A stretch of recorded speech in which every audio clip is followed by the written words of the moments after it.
హిందూపురం నియోజకవర్గ పార్లమెంట్ పరిశీలకులైనటువంటి రమేష్ రెడ్డి అన్న గారికి, కదిరి నియోజకవర్గ సమన్వయకర్త మగ్గులన్న గారికి, వజ్రభాస్కర్ రెడ్డి గారికి, లోకేష్ రెడ్డి అన్న గారికి, గాండ్లపేట మండల నాయకులకు ప్రతి ఒక్కరికి పేరు పేరున ఎంపీటీసీలకు, జెడ్పీటీసీలకు, పంచాయత్ బోర్డు ప్రెసిడెంట్లకు, పార్టీ వివిధ కార్యవర్గాల అధ్యక్షులకు, ఉపాధ్యక్షులకు, పాత్రికేయ మిత్రులకు ప్రతి ఒక్కరికి పేరు పేరున స్వాగతం పలుకుతూ, ముఖ్య కార్యక్రమం జగన్మోహన్ రెడ్డి గారు తెలుగుదేశం ప్రభుత్వానికి 1 సంవత్సరం పాటు వెసులుబాటు ఇచ్చి, సంవత్సరం పొడుగునా మీరు ఇచ్చిన హామీలు ఏవి నెరవేరలేదు, ఆయన ఏ మేనిఫెస్టో ఇచ్చాడు, ఆ మేనిఫెస్టోలో ఏవేవి నెరవేర్చినాడు, ఏవి నెరవేర్చలేదని తెలియజేసే దానికోసం వైఎస్ఆర్ కాంగ్రెస్ పార్టీ కార్యకర్తలకు, నాయకులకి ఒక పని కల్పించాడు. బృహత్తరమైన పథకం ఇది. 45 రోజుల పాటు సుదీర్ఘంగా జరిగే కార్యక్రమం ఇది. ఒక క్యూఆర్ కోడ్ రిలీజ్ చేసి, ఆ క్యూఆర్ కోడ్ని మనం ఎప్పుడైతే సెల్లులో కొట్టిన మరుక్షణం స్క్రీన్ పైన డిస్ప్లే అవుతుంది. తెలుగుదేశం పార్టీ ఇచ్చిన హామీలు డిస్ప్లే అవుతాయి. ఆ తర్వాత జగన్మోహన్ రెడ్డి గారు ప్రతి కార్యక్రమం మీద క్లుప్తంగా ఎక్స్ప్లెయిన్ చేస్తూ దాదాపు 25 నుండి 30 నిమిషాలు జరిగే ఆయన స్పీచ్ ఇస్తూ ఎక్స్ప్లెయిన్ చేసిన కార్యక్రమం జరుగుతుంది. వీటిని నియోజకవర్గ పరిధిలో ముందు జిల్లా పరిధిలో బుక్రా సముద్రంలో మనం చేసాం. ఆ తర్వాత నియోజకవర్గ పరిధిలో కదిరి హెడ్ క్వార్టర్స్లో మనం కంప్లీట్ చేసుకున్న తర్వాత మరి మండలంలో చేసుకునే కార్యక్రమంలో ఈరోజు గాండ్లపేటలో కూడా మనం ఈ క్యూఆర్ కోడ్ రిలీజ్ చేసే కార్యక్రమం జరుగుతూ ఉంది. తర్వాత మీరు నాయకులు, మండల నాయకులు, మీకు తోడు కూడా మేము కూడా వస్తాం. గ్రామ స్థాయికి వెళ్ళి ఊర్లలో పెట్టి రచ్చబండ కార్యక్రమం పెట్టి అక్కడ క్యూఆర్ కోడ్ రిలీజ్ చేసి, ఇది చంద్రబాబు నాయుడు గారు ఇచ్చిన హామీలు, ఈ హామీలు ఏమన్నా నెరవేరినాయా లేదా అని చెప్పి ఆయన ఇచ్చిన ప్రతి హామీని ప్రజలకి ఎక్స్ప్లెయిన్ చేస్తూ వాళ్ళతోనే రిప్లై ఆన్సర్ తీసుకుంటూ సాగాల్సిన కార్యక్రమం. కారణం ఏంటంటే గతంలో ఆయన 14 సంవత్సరాలు ముఖ్యమంత్రిగా ఎలగబెట్టిన వ్యక్తి. అప్పట్లో కూడా మోసాలు చేస్తూనే మొట్టమొదట వెన్నుపోటు పొడిచి, ఆ తర్వాత వేరే పార్టీలు కలుపుకొని రకరకాల అబద్ధాలు చెప్పుకొని వెనకబడి ఎన్నిక కాబడిన వ్యక్తి. ఆ తర్వాత మళ్ళీ 2014లో ఈ మధ్యకాల ఎన్నికల్లో ముందు వచ్చేటప్పుడు కూడా బాగా గుర్తుపెట్టుకొని ప్రజల దగ్గరికి వచ్చి ఏం చెప్పాడు, రైతుల దగ్గరికి వచ్చి సంపూర్ణంగా మీ దగ్గర రైతుల రుణం ఎంతుంటే అంత రుణము మాఫీ చేస్తా అని చెప్పి మీ దగ్గరికి వచ్చినాడు. మహిళల దగ్గరికి వచ్చి ప్రత్యేకంగా డ్వాక్రా రుణం ఎంతుంటే అంత, ఈ రోజు నుండి మీరు ఎవ్వరు కట్టొద్దండి, నేను వచ్చిన తర్వాత డ్వాక్రా రుణం ఎంతుంటే అంతా నేనే కడతా అని చెప్పినాడు. ఇంకా 2 అడుగులు ముందుకేసి మీ మెడలో ఉన్న బంగారం అంతా మీ ఇంటికి తీసుకొచ్చిస్తా, బ్యాంకులలో కొద ఉన్న బంగారం అంతా మీ ఇంటికి తెచ్చిస్తా అని చెప్పి హామీలు ఇవ్వడం జరిగింది. ఆ పొద్దున ఆ 14 నుండి 19 మధ్యకాలంలో పాలించిన ఆపద ఏమన్నా, ఆ రోజు ఏమన్నా రైతులకి ఏమన్నా రుణమాఫీ జరిగిందా? జరగకపోగా ఎన్నికల టయానికి మళ్ళీ మీకు బాండ్లు చేతిలో పెట్టి మళ్ళీ ప్రభుత్వం మంది వస్తుంది, అబద్ధ తీరుస్తా అని చెప్పిన వ్యక్తి ఆ బాండ్లు ఈ బుద్ధుడు కూడా మన బీరువాలోనే ఉన్నాయి. ఈ బుద్ధుడు కూడా తీర్చింది ఏం లేదు. మళ్ళీ పొరపాటున 5 ఏళ్ళ గ్యాప్ తర్వాత మళ్ళీ ఆయన వచ్చాడు మహానుభావుడు. ఈ బుద్ధుడు ఎవరైనా తెలుగుదేశం పార్టీ కార్యకర్తలు చూపించినా వాళ్ళు మొహం చాటేస్తున్నారు తప్ప ఎవరు దాని గురించి మాట్లాడటంలా.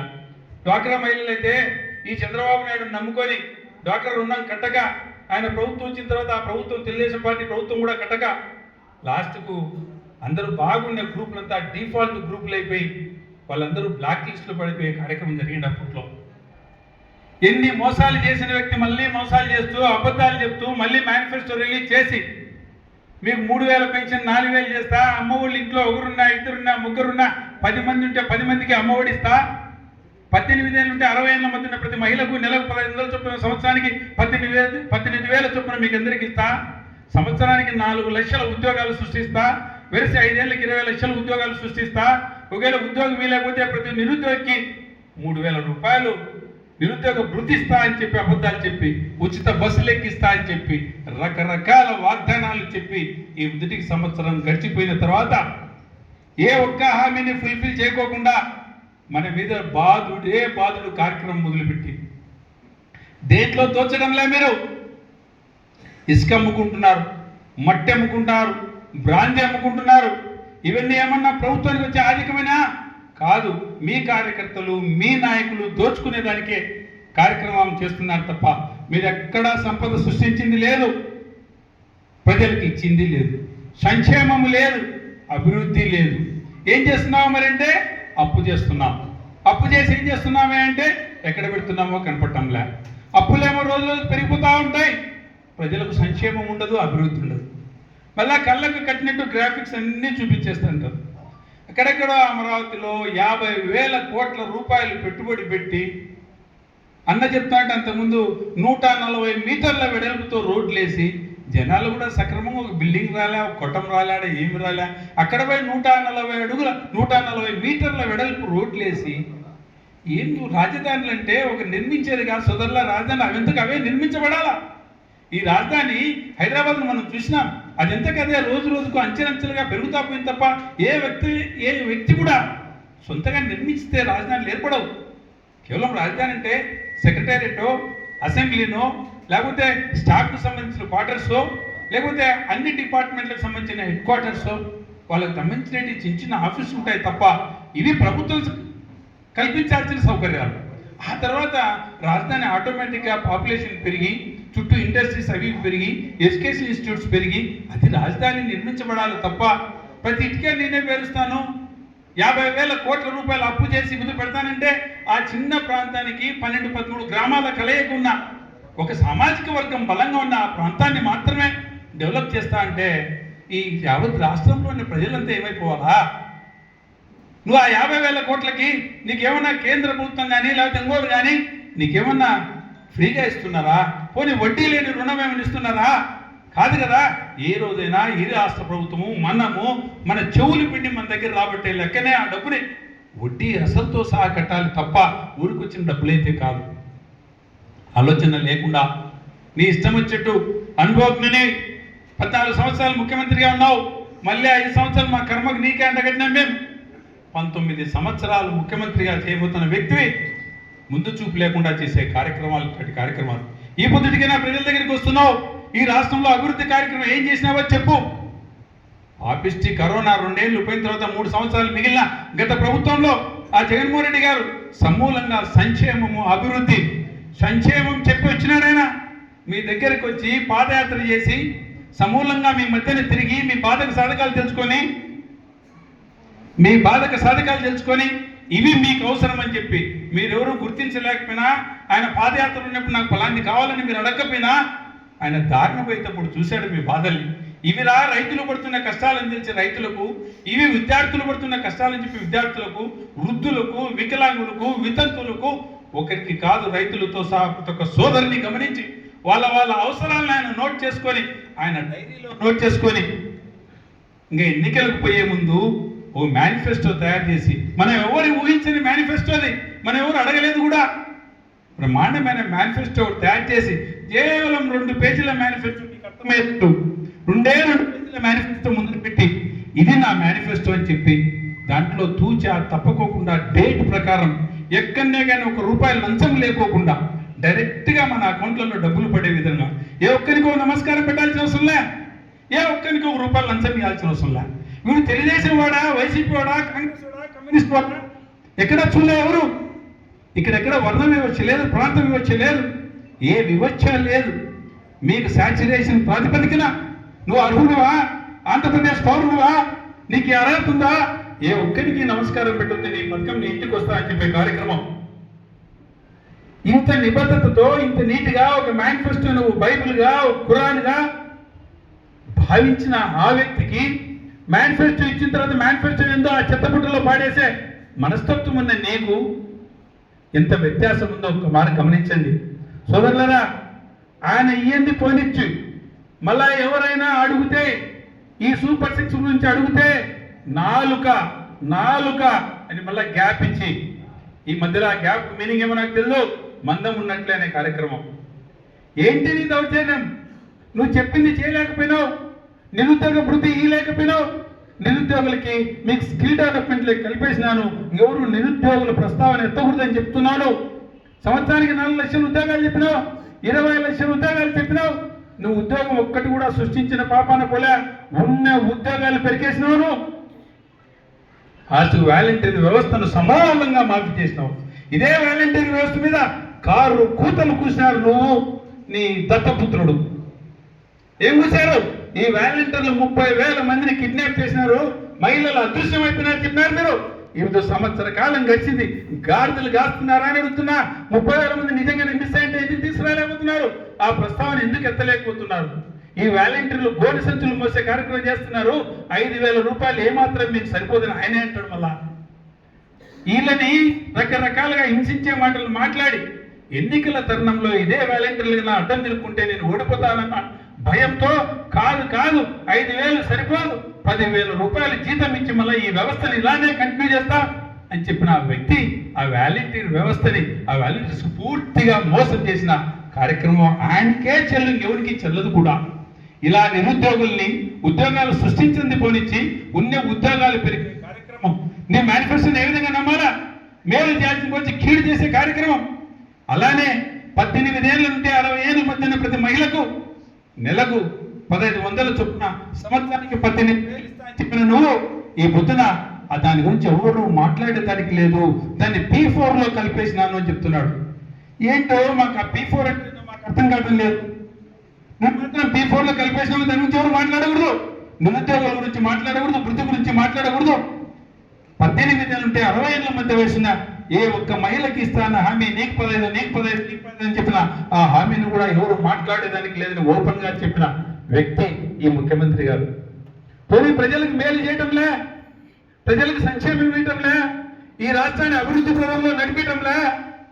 నీ కొద్ది నువ్వు నడుచుకుంటూ ఉంటే మేము ప్రతిపక్ష పాత్ర పోషించక ఏం చేయాలి?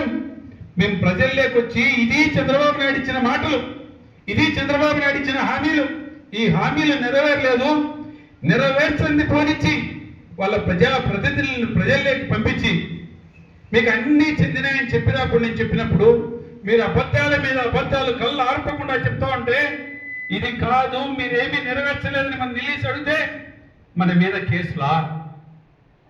ఎక్కడైనా వాస్తవం మాట్లాడితే కేసులు పెట్టే పరిస్థితి అంటే మేము కూడా నీలాగా మోసాలు అబద్ధాలు చెప్తే తప్ప నువ్వు మమ్మల్ని వదిలిపెట్టట్లేవా? గుర్తుపెట్టుకో చంద్రబాబు నాయుడు గారు, గతంలో లాగా లేదు ఇప్పుడు. సాక్ష్యాధారాలతో సహా ప్రతి సెల్ ఫోన్లో రికార్డ్ అయినాయి మీరు ఇచ్చిన హామీలన్నీ. రేపు పొద్దున చదువుకున్న మా విద్యార్థులు, నీ దగ్గర మోసపోయిన ప్రతి నిరుద్యోగి, నీ దగ్గర సంక్షేమాన్ని కోల్పోయిన ప్రతి పేదవాడు, విజ్ఞానం ఉన్న ప్రతి వ్యక్తి ఈ పొద్దున అవన్నీ గుర్తుపెట్టుకుని రేపు ఎన్నికల టైంలో ఊర్లో ఇల్లు తిరిగి ప్రజలే ప్రచారం చేసి మాకు వాస్తవాలు మాట్లాడేవాడు కావాలా, నిజాలు చెప్పేవాడు కావాలా, మాకు సంక్షేమం చేసేవాడు కావాలా, ఈ రాష్ట్రాన్ని అభివృద్ధి పదంలో నడిపించేవాడు కావాలా. నీలాంటి మోసపూరితమైన వ్యక్తి మాకొద్దు. ఇలాంటి మోసం కానివి కాబట్టి దేవుడు కూడా నిన్ను క్షమించటం లేదు. నువ్వు వచ్చినప్పుడు వానలు పట్టం లేదు, పంటలు పంటం లేదు. ఇలాంటి వ్యక్తులు మాకొద్దు. మోసం చేయని వ్యక్తులు కావాలా, నిజాయితీ పరులు కావాలా. అలాంటి జగన్మోహన్ రెడ్డి గారు మళ్ళీ కావాలని చెప్పి ప్రజలే వాళ్ళ భుజాల మీద బాధ్యతను మోస్తూ ప్రజల దగ్గర ప్రచారం చేస్తూ మళ్ళీ వైఎస్ఆర్ కాంగ్రెస్ పార్టీని అధికారంలోకి తీసుకొచ్చేటందుకు ప్రయత్నాలు పోను ముందు బలంగా జరుగుతాయి కూడా. ఆల్రెడీ జగన్మోహన్ రెడ్డి గారు మొదలుపెట్టారు, ఉద్యమించడం మొదలుపెట్టాడు, సంవత్సరం వెసులుబాటు ఇచ్చినాడు. మాటలు ఏమీ నువ్వు చెప్పేది నెరవేరలేదు కాబట్టి ఆయన ఎక్కడ అన్యాయం జరిగినా, పొగాకు రైతుకి అన్యాయం జరిగినా, మిర్చి రైతుకి అన్యాయం జరిగినా, మామిడి తోతాపూరి మామిడి వాళ్ళకి అన్యాయం జరిగినా, ఎక్కడ ఎవరికి అన్యాయం జరిగినా, ఎక్కడ దౌర్జన్యం జరిగినా జగన్మోహన్ రెడ్డి గారు ఆ ప్రజల దగ్గరికి వచ్చి పరామర్శించడం, గిట్టుబాటుల కోసం పోరాటం మొదలుపెట్టిన తర్వాత ఆయన వచ్చేంత వరకు మీరు నిద్రపోతూనే ఉన్నారు. ఎప్పుడైతే జగన్మోహన్ రెడ్డి గారు బయటకు వస్తున్నారో అప్పుడు మళ్ళా ప్రజల్లోకి వెళ్ళి మేము 4 రూపాయలు సబ్సిడీ ఇస్తాం కేజీకి మామిడికాయలకి అని చెప్పి రోజుకు 60 టోకెన్లు ఇచ్చేవాళ్ళు 300 టోకెన్లు ఇచ్చి రోడ్డు మీద క్యూ లైన్లో ఉండే డాక్టర్లందరినీ తీసుకుపోయి గోడసాటిన ఫ్యాక్టరీలో దాచిపెట్టి ఏం ముందేం గాడులు చేస్తాను కదా. మా జగన్మోహన్ రెడ్డి గారు రాకముందు ఆయన ఏ సబ్జెక్ట్ అయినా తీసుకొని ఫలాని వాడికి అన్యాయం, పొగాకు వాడికి అన్యాయం జరుగుతుందన్నప్పుడు, మిర్చి వాడికి అన్యాయం జరుగుతుందన్నప్పుడు, ఎవరికి అన్యాయం జరుగుతుంది దాన్ని ముందుకు పోతాను అనౌన్స్ చేస్తాడో ఇమీడియట్ యాక్షన్ తీసుకొని అప్పుడు ప్రజల్లోకి పరిగెత్తు.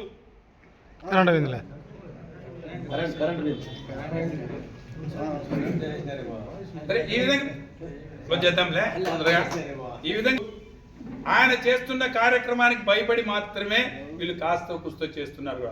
సంవత్సరం దాటిపోయి 2 నెలలు అవుతోంది ప్రభుత్వం వచ్చి. ఈ బుద్ధుటి కూడా కేవలం జగన్మోహన్ రెడ్డి గారు ముళ్ళుబర్ర తీసుకొని పొడుస్తా అంటేనే నువ్వు అంతో ఇంతో తల్లికి వందన వేసావు తప్ప, లేకపోతే ఆ తల్లికి వందన కూడా పడిండేది కాదు కూడా. ఏదైనా అరా కొర ఇస్తున్నాడు చంద్రబాబు నాయుడు అంటే అది కేవలం జగన్మోహన్ రెడ్డి గారిని చూసి భయపడే వస్తున్నాయి తప్ప నువ్వు మాత్రం ఏమీ చేయటం లేదు కూడా. ఏదైనా బడ్జెట్లు మిగులుతేనో చేస్తేనో అది ఎక్కడికైనా పోయి మేము అమరావతిలో పెట్టాలో చూస్తావు తప్ప వేరే ప్రాంత ప్రజలకు ఏమైనా చేయాలనే ఆలోచన పొరపాటున కూడా ఈ నాయకుడి దగ్గర లేదు కూడా. ఇక్కడ చూస్తామా, ఇంకా కదిరిలో చూద్దామా, మనకు తెలిసిన విషయమే. సోలార్లో దోచుకుంటూ ఉన్నాడు, ఇసుకని అమ్ముకునేవాడు అమ్ముకుంటున్నాడు, దాన్ని సిండికేట్ చేసి అమ్ముకునేవాడు అమ్ముకుంటున్నాడు. ప్రతి దాన్ని అమ్ముకుంటూ దాచుకునే కార్యక్రమం తప్ప ప్రజలకు మేలు చేయాలనే ఆలోచన ఇక్కడ స్థానిక నాయకులకి, తెలుగుదేశం పార్టీ నాయకులకి ఎక్కడా లేదు కూడా. గుర్తుపెట్టుకోండి సోదరులారా, మర్చిపోవద్దండి. ఈ 4 ఏళ్ల పాటు ఆ జగన్మోహన్ రెడ్డి గారి నాయకత్వంలో మనం బలంగా పోరాడితే తప్ప, ఎందుకంటే మోసగాళ్ళు ఎన్నైనా అబద్ధాలు చెప్పగలుగుతారు, మాయ చేయగలుగుతారు. ఈ మాయలో పడకోకుండా ప్రజల్ని అప్రమత్తం చేయాల్సిన బాధ్యత వైఎస్ఆర్ కాంగ్రెస్ పార్టీ కార్యకర్తల మీద ఉంది. మీడియా మొత్తం వాళ్ళు ఎమ్మడింది, మన దగ్గర ఏమీ లేవు, కాస్తో కూస్తో సాక్షి ఉంటే మన దగ్గర వాటిని కూడా ఎక్కడే కానీ ప్రసారాలు చేయకుండా కేబుల్ వాళ్ళని దౌర్జన్యంగా మన మన మన ఛానల్ని రానికుండా ఆఫ్ చేసే కార్యక్రమం. కానీ అవన్నీ ఆపగలుగుతారు. కానీ కార్యకర్తల దగ్గర కానీ వైఎస్ఆర్ కుటుంబాన్ని ప్రేమించే ప్రతి వ్యక్తి దగ్గర ఒక సెల్ ఫోన్ ఉంది. ప్రతి కార్యకర్త ఒక సోషల్ మీడియాలో ఆ పోస్టింగ్స్ అన్ని పెడుతూ వాళ్ళు చేస్తున్న అరాచకాలని, మా జగన్మోహన్ రెడ్డి గారు చేసిన మేలుని నుండిని పదే మన సెల్లో ప్రచారం చేస్తూ మన నాయకుడికి, మన పార్టీకి మనమే అండగా నిలవాలని ఆ బృహత్తర బాధ్యతను మీద ఎవరు కార్యకర్తలు మర్చిపోవద్దని చెప్పి ఈ కార్యక్రమం కోసం సదూర ప్రాంతం నుండి మన కోసం వచ్చేసినటువంటి 2 జిల్లా అధ్యక్షురాలైనటువంటి మన ఉషమ్మ గారికి, అలాగే రమేష్ రెడ్డి గారికి కృతజ్ఞతలు తెలియజేస్తూ మీరు పదే మన నియోజకవర్గాలకు వస్తూ ఉండండి.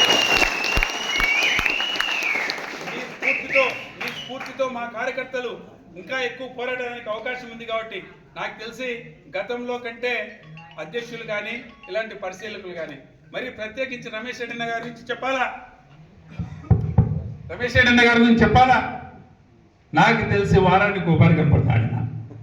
ఏ కార్యక్రమం, చిన్న కార్యక్రమం పిలిచినా పెద్ద కార్యక్రమం పిలిచినా ఇది చిన్నదేబా ఏడోసార్లు అనటంలే.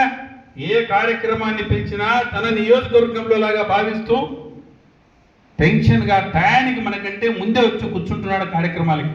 అలానే మేడం గారు కూడా అందరూ ముద్దుగా ఉక్కు మహిళలను పిలుచుకుంటారు ఆమె కూడా పూర్తి సపోర్టివ్గా కదిరి అంటే ఏ ప్రోగ్రాం పిలిచినా ముందుకొచ్చి మన కోసం చేస్తున్న ఆమెను కూడా మీ అందరి సహకారం ఉంటే వైఎస్ఆర్ కాంగ్రెస్ పార్టీ కదిరి నియోజకవర్గంలో కార్యకర్తలుగా సమష్టిగా పోరాడి రాబోయే రోజుల్లో స్థానిక సంస్థ ఎన్నికల్లో పంచాయతీ ఎన్నికలు కానీ, ఎంపీటీసీ కానీ, జెడ్పీటీసీ ఎన్నికలు కానీ, మున్సిపల్ ఎన్నికలు కానీ, లేదా 2029లో ఫైనల్ ఎన్నికలు, ఎమ్మెల్యే ఎన్నికలు కానీ దేంట్లైనా ఖచ్చితంగా బ్రహ్మాండమైన రిజల్ట్ వస్తుంది. గత చరిత్ర కూడా ఈ కదిరి నియోజకవర్గానికి వైఎస్ఆర్ కాంగ్రెస్ పార్టీ కంచుకొట్టనే చరిత్ర ఉంది. కాబట్టి మీలాంటి వాళ్ళు పదే వచ్చి స్ఫూర్తి నింపుతున్న మరుక్షణం ఈ పోరాటం ఇలానే ఉధృతమై వైఎస్ఆర్ కాంగ్రెస్ పార్టీ కార్యకర్తలు ఘన విజయం సాధించి ఎమ్మెల్యేని మనకి ప్రమోట్ చేస్తూ జగన్మోహన్ రెడ్డి గారిని సీఎం చేసుకునే దానికి దారులు సుగమం చేస్తారని హామీ ఇస్తూ ఈ అవకాశం ఇచ్చిన పెద్దల ప్రతి ఒక్కరికి పేరున కృతజ్ఞతలు తెలియజేస్తూ జోహార్ వైఎస్ఆర్, జోహార్ వైఎస్ఆర్, జగన్మోహన్ రెడ్డి నాయకత్వం, జగన్మోహన్ రెడ్డి నాయకత్వం.